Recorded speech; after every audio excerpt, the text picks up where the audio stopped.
역사 안에서 거룩한 교회는 이 세상 한복판에서 그리스도의 증인으로서 존재하고 인류 역사의 가도에서 하나님 나라를 드러내는 사명을 수행을 해야 합니다. 이것이 시대마다 존재하는 교회의 이유입니다. 하지만 원수 마귀는 그리스도를 미워해서 육신과 세상과 연합해 교회를 공격하고 그 거룩한 사명의 길에 항상 장애를 놓습니다. 원수 마귀는 그리스도를 항상 미워하기 때문에 온갖 그의 지혜와 능력을 동원해서 그리스도의 교회로 하여금 오직 그리스도를 믿는 믿음에서 떨어지게 흔들게 합니다. 참된 믿음과 거룩한 사랑으로 주님의 교회가 한마음 한뜻이 되어서 거룩한 사명을 이루지 못하게 만들고, 그렇게 하고자 교회의 연약한 지체들 안에 육신의 소욕이 불타오르게 하고 세상의 헛된 영광을 부추겨 결국에는 분열과 다툼을 일으키려 합니다. 교회가 아무리 현상적으로 편안하게 보이는 그때라도 현상세계 배후에서 악한 마귀는 이처럼 쉬지 않고 이 악한 일을 계획하고 있다는 걸 신자는 잊어서는 안 될 겁니다.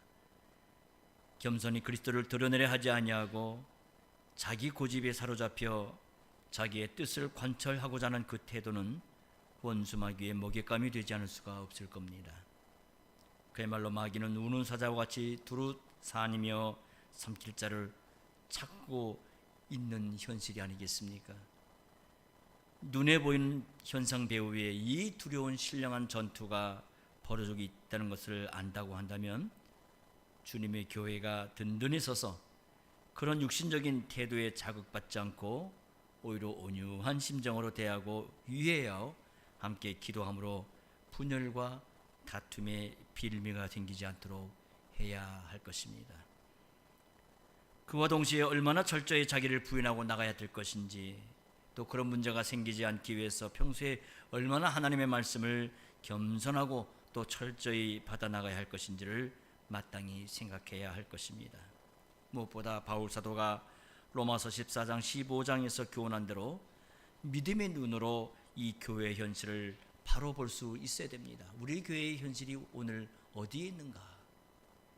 우리는 지금 현재 어디에 서 있는가? 적어도 우리의 모든 교우들은 이러한 눈으로 이 교회를 볼 수 있어야 될 것입니다. 그 인도에 비춰서 적어도 지금 주님께서 우리 세종개혁교회를 어디로 인도해 나가시는지를 정확하게 소상하게 알고 있어야 됩니다. 그래서 그 인도하심에 비추어 교회 현실을 보고 교회 또한 우리의 필요한 일들도 살펴나가야 되는 겁니다. 뿐만 아니라 자신의 현실과 자신의 소명을 가늠해 나가야 됩니다. 주님께서 우리 가운데 생활하신 일이 얼마나 위대하고 거룩한 일인지를 알고 거기에 걸맞은 생활을 각각이 경영해 나가야 되고, 또 뿐만 아니라 특별히 교회로서 행할 때는 더욱 주의해서 주님 바라시는 바가 이루어지도록 힘써야 될 것입니다. 더욱이 우리가 처한 이 시대는 교회 역사에서 유례가 없을 정도로 그런 어려운 시대가 아니겠습니까? 이런 시대에 사사로운 생각에 사로잡힌다고 한다면 실로 두려운 상태에 있는 것으로 알아야 됩니다. 정신을 바짝 차려도 말까 될까 한 그런 시대입니다. 교회는 조금 더 긴장을 늦추거나 마음을 놓을 수가 없습니다. 오히려 더욱 주님의 은혜를 구하고 다가올 두려운 도전을 맞설 준비에 착실히 해야 되는 겁니다.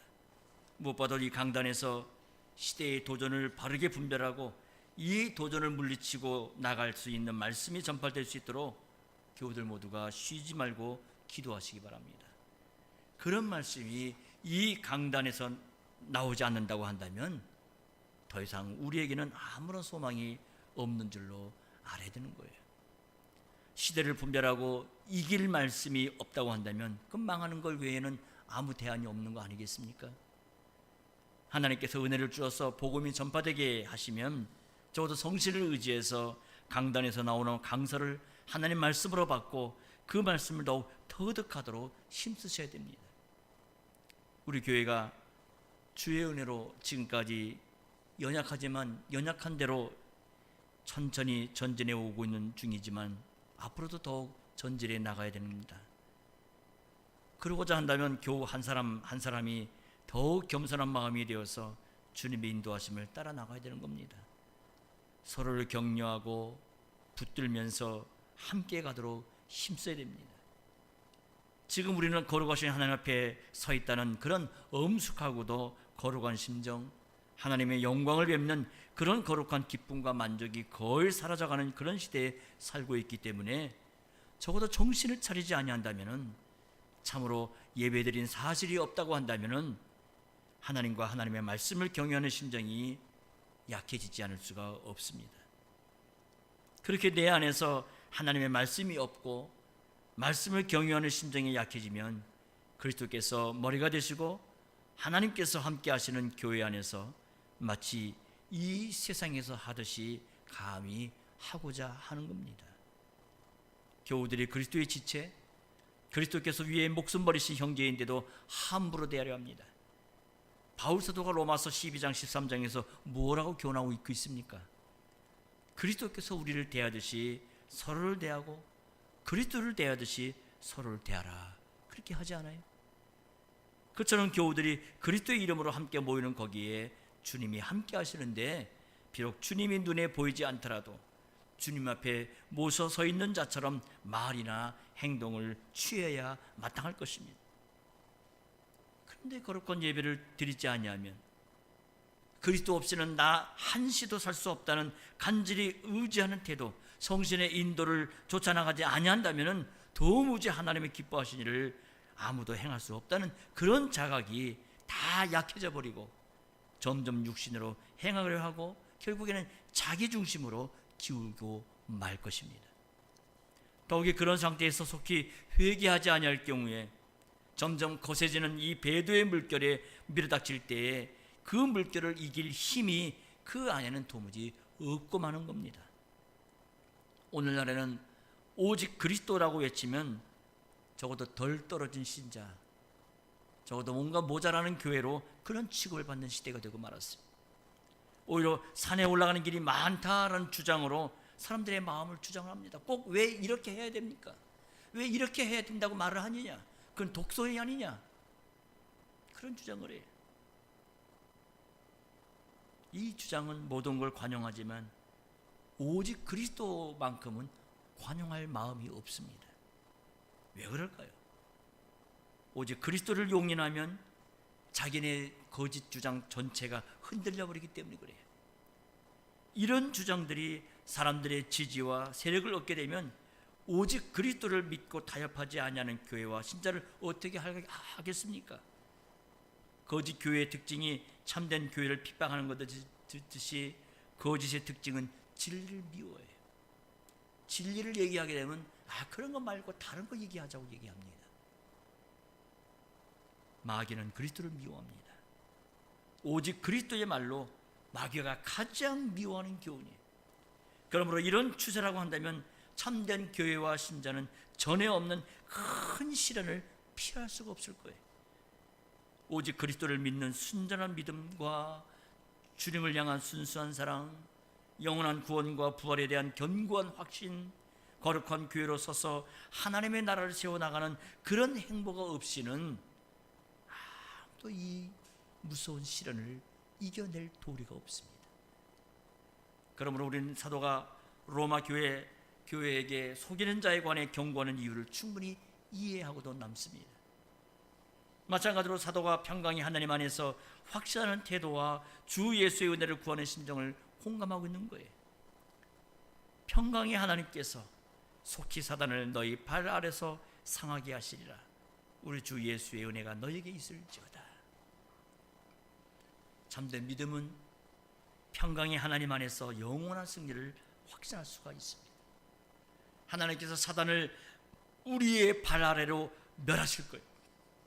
그리스도께서 우리를 위해서 십자가를 지실 때 사단을 결박시키셨고, 우리를 위해서 두 번째 다시 나타나실 때에는 사단을 멸하실 것이기 때문에 그래요. 그리스도의 십자가와 부활을 참으로 믿는 사람은 사도와 같이 하나님께서 원수 마귀의 모든 괴계를 물리쳐 주실 것을 확신할 수가 있습니다. 제 아무리 우리의 원수가 친척과 재물과 생명을 취한다 할지라도 이 확신을 꺾어내지를 못합니다. 이는 그리스도의 십자가와 부활이 없다고 말하는 것처럼 불가능한 일이고, 그리스도의 재림이 없다고 말하는 것처럼 있을 수 없는 일이, 그리스도께서 영광의 소망으로 우리 안에 계시기 때문에 그래요. 우리가 거룩한 교회로서 나가는 이 사실 자체가 그리스도의 부활을 입증하는 것이기 때문에 그렇습니다.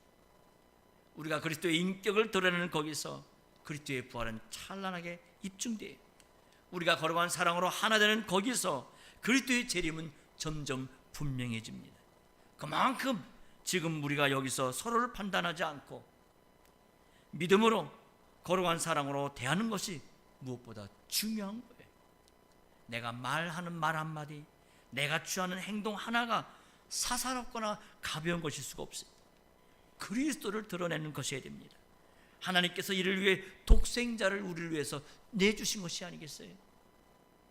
우리가 그리스도 안에서 모든 걸 얻게 하시고 그리스도 안에서 지극히 높아지게 하신 것이 아닙니까?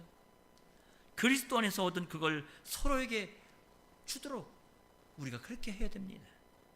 그리스도와 같이 형제 아래로 내려감으로써 서로를 줘야 되는 겁니다. 우리가 이 땅에서 뭘 행하는 그것도 중요하지만 어떤 태도로 행하는가 하는 것도 똑같이 중요해요.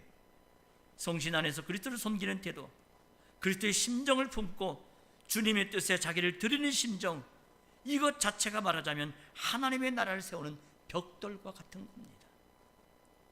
우리가 이 땅에서 살면 얼마나 살고 또 그 짧은 인생에서 주를 위해서 행한다고 하면 얼마나 또 행할 수 있겠습니까? 중요한 건 좌고우면하지 않고 일편단심으로 주님을 섬기는 그 마음이고, 그 마음으로 무릇 주님이 보시는 걸 성신 안에서 이루고 나가는 거예요. 이게 하나님의 나라입니다. 사도는 성신 안에서 하나님 나라적인 태도로 그리스도를 섬기는 것이 무엇인지를 로마서 14장 19절에서 좀 더 분명하게 이렇게 언급해 줍니다.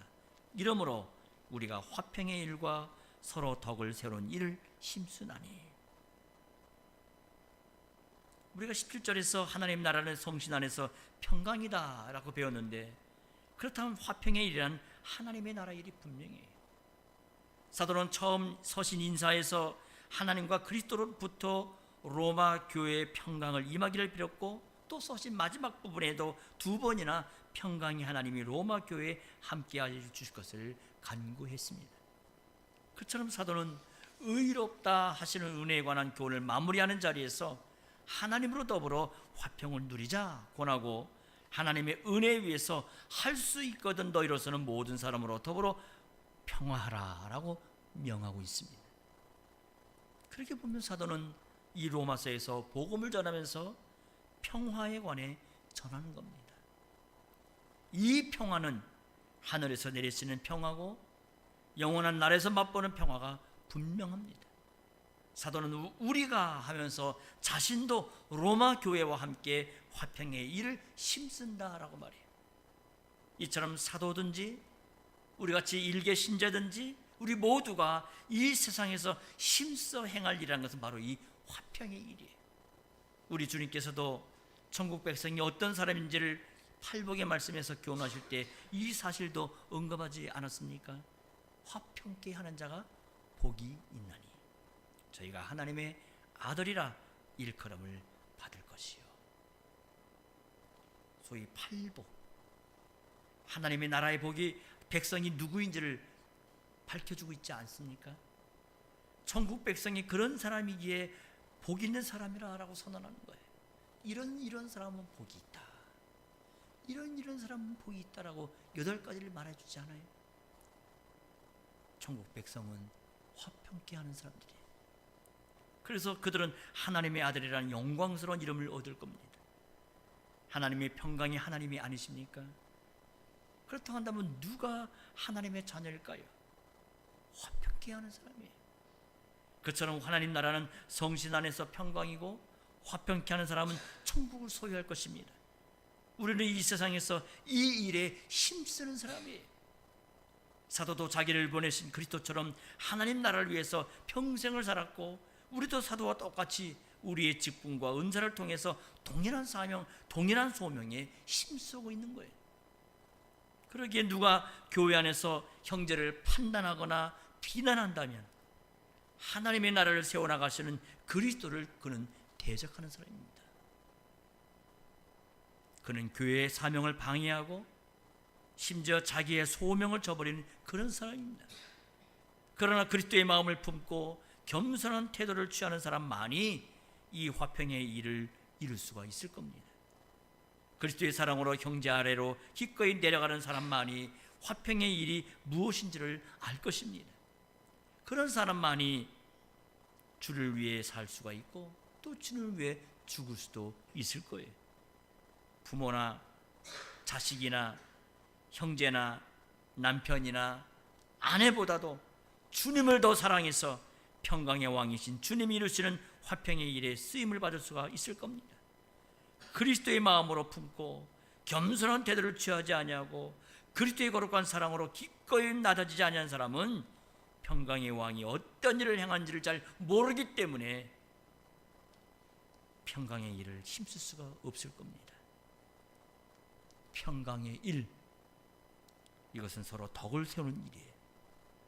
여러 번 말씀대로 서로 덕을 세운다는 것은 다른 말로 교회를 세우는 겁니다. 덕을 세운다는 표현을 일반적으로 의미할 때는 넓은 마음으로 남을 이해하는 것으로 그렇게 이해를 합니다마는, 물론 그런 뜻도 있지만은, 그러나 사도가 이 표현을 사용할 때는 그보다는 서로가 그리스도의 교회답게 서 나가는 것을 이 말로 표현해 주고 있는 겁니다. 함께 거룩한 교회로 서 나가는 일이 없이는 참된 의미에서 서로를 이해할 수 없을 뿐만 아니라 겨우 도덕적으로 서로 잘 대하는 정도에나 불과할 거예요. 서로 판단하고 비난하는 그런 것에 비한다면 서로 덕스럽게 대하는 것이 나을 수도 있겠지만은 반드시 그런 것만은 아니에요. 주님이 바라시는 선한 일을 목표로 해서 함께 나가는 그것이 참된 의미에서 도덕적인 것이지, 주님이 바라시는 목표와 상관없이 그저 인간적으로 서로가 사이좋게 잘 지내는 것은 오히려 교회를 이 세상과 다름없이 만들고 마는 겁니다. 교회를 이 세상과 다름없이 만든다는 것은 주님이 가장 미워하시는 거예요. 참된 믿음은 오직 그리스도를 외치고 오직 은혜를 구합니다. 그리스도가 없는 교회, 신자는 없어요. 그리스도의 은혜가 떠난 교회에선 신자의 삶이란 것은 불가능합니다. 그러기에 참된 믿음으로 거룩한 교회로 서 나가는 신자마다 사도와 같이 주 예수의 은혜를 구하는 심정으로 더욱 가득해질 겁니다. 이 심정에서 주 예수여 어서 오시옵소서, 마라나타 하는 기도가 늘 나오게 될 것입니다. 주님은 우리가 화평의 일과 서로 덕을 세우는 일을 힘쓰도록 은혜의 방도를 친히 세워주었어요. 오늘 우리가 거행하는 성찬이 바로 그 방도 중에 하나입니다. 성찬은 오늘 전파된 복음의 말씀과 더불어 그리스도의 은덕에 참여하는 수단입니다. 그리스도의 의 위에서만이 거룩한 교회는 든든히 설 수가 있고, 그리스도의 부활 생명으로만 거룩한 교회는 하나님의 나라를 드러내며 전진하게 됩니다. 우리 교회 성찬 회원들은 이 사도의 명령을 받다는 심정으로 성찬의 자리에 나오시길 바랍니다. 아직 우리 교회 성찬 회원이 아닌 세례교인들은 전파된 이 복음의 말씀을 묵상하시면서 성찬을 참관하시면 좋겠습니다.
됐습니다.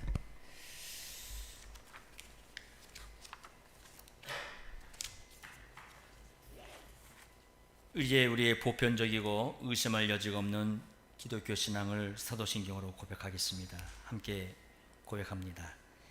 전능하신 성부 하나님 천지의 창조주를 나나 믿사오며 그의 독생자 우리 주 예수 그리스도를 또한 믿사오니 그분은 성신으로 잉태되사 동정녀 마리아에게서 나셨으며 본디오 빌라도 아래에서 고난을 받으사 십자가에 못 박히시고 죽으시고 장사되셨고 음부에 내려가셨으며 사흘날에 죽은 자들 가운데서 부활하셨고 하늘에 오르셨고 전능하신 성부 하나님 우편에 앉아 계시며 거기로부터 살아있는 자들과 죽은 자들을 심판하러 오실 것입니다.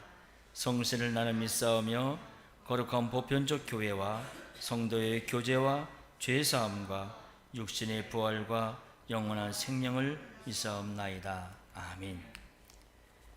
사랑하는 형제자매 여러분, 우리가 참된 하늘의 떡인 그리스도를 먹여 주심을 받기 위해서 이 떡과 포도주라는 외적인 표현만 집착하지 말고 우리의 마음을 들어서 성부 하나님의 오른편에 계시는 우리의 중보자 되신 예수 그리스도를 바라보십시다. 성신께서 우리의 영혼으로 하여금 그분의 몸과 피를 먹고 마시게 해주실 것을 의심하지 마십시오. 이것은 그분을 기념하면서 거룩한 떡을 받고 포도주를 마시는 것처럼 참된 것입니다.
자, 성찬을 받으시는 우리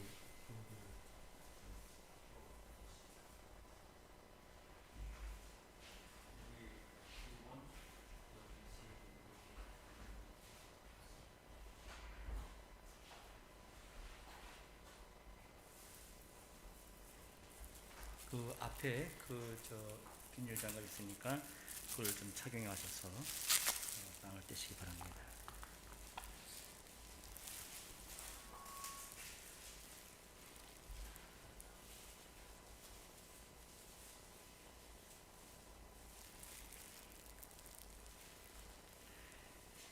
지금 떼는 이 떡은 우리가 그리스도의 몸에 함께 참여하는 겁니다. 이것을 받으시고 먹으십시오. 그리고 우리 주 예수 그리스도의 몸은 우리의 모든 죄를 완전히 용서해 주시고자 찢기셨음을 기억하고 믿으십시다.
지금 이 감사의 잔은 우리가 그리스도의 피에 참여하는 겁니다. 이걸 받으시고 마십시오. 그리고 우리 주 예수 그리스도의 보혈은 우리의 모든 죄를 완전히 용서해 주시고자 쏟아 주셨음을 기억하고 믿으십시다.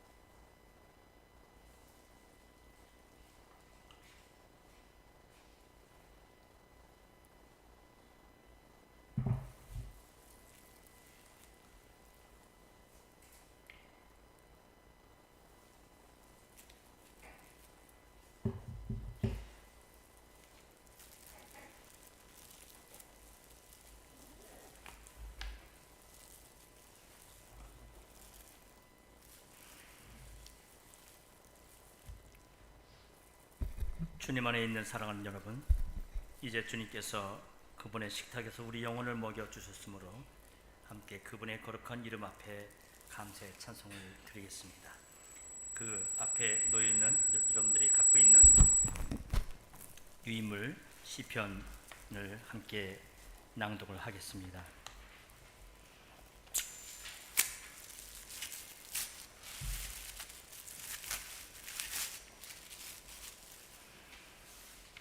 시편 103편 1절 제가 하시면 2절 여러분들이 교독하겠습니다. 내 영혼아 여호와를 송축하라. 내 속에 있는 것들아 다 그 성호를 송축하라.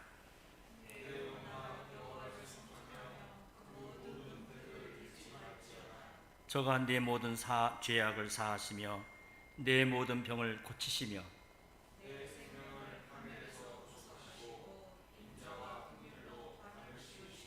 좋은 것으로 내 소원을 만족케 하사 내 청춘으로 독수리같이 새롭게 하시는도다.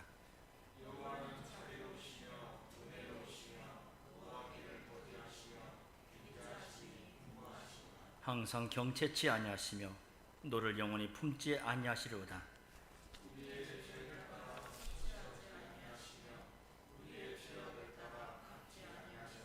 이는 하늘이 땅에서 높음같이 그를 경외하는 자에게 그 인자하심이 크심이로다.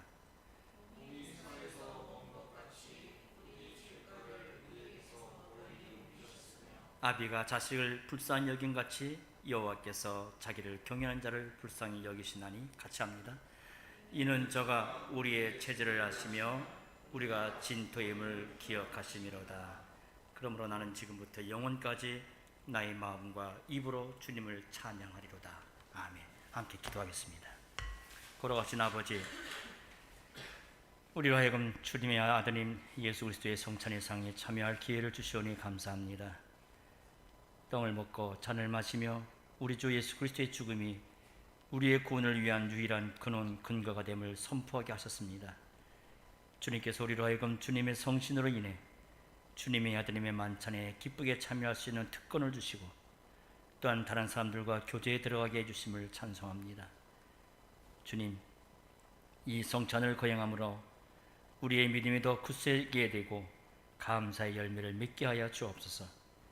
우리로 하여금 우리의 모든 생활 가운데 주님과 이웃을 참되게 사랑할 수 있게 하여 주옵소서. 우리로 하여금 우리 주님 구주께서 다시 오실 날을 간절히 기대하게 하여 주옵소서. 그리스도께서 아버지의 나라에서 포도나무의 열매를 우리와 함께 마시겠다 약속하신 것을 소망하게 하여 주옵소서. 주님께서 모든 영광을 받으시고 또한 성자와 성신께서 지금부터 영원토록 영광을 받으시옵소서. 아멘.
송영 165쪽 1번 찬송하겠습니다.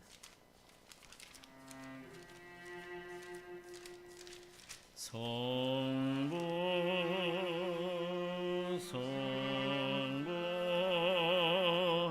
성자 성신께 영원히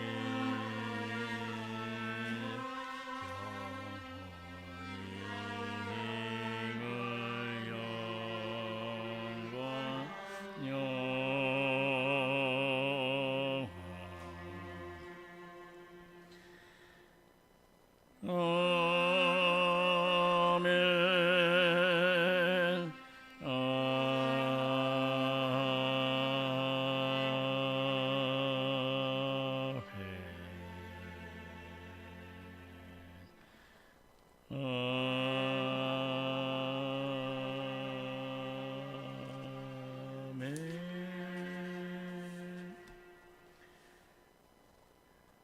우리 주 예수 그리스도의 구원의 은혜와 성부 하나님의 크신 사랑하심과 성신의 감화와 교제케 하시는 은혜가 성전의 자리에 나와 함께 하나의 몸임을 확인하고 그리스도의 영광에 참여하기를 바라는 모든 교회원들과 이 교회 위에 지금부터 영원토록 함께 하시옵소서. 아멘.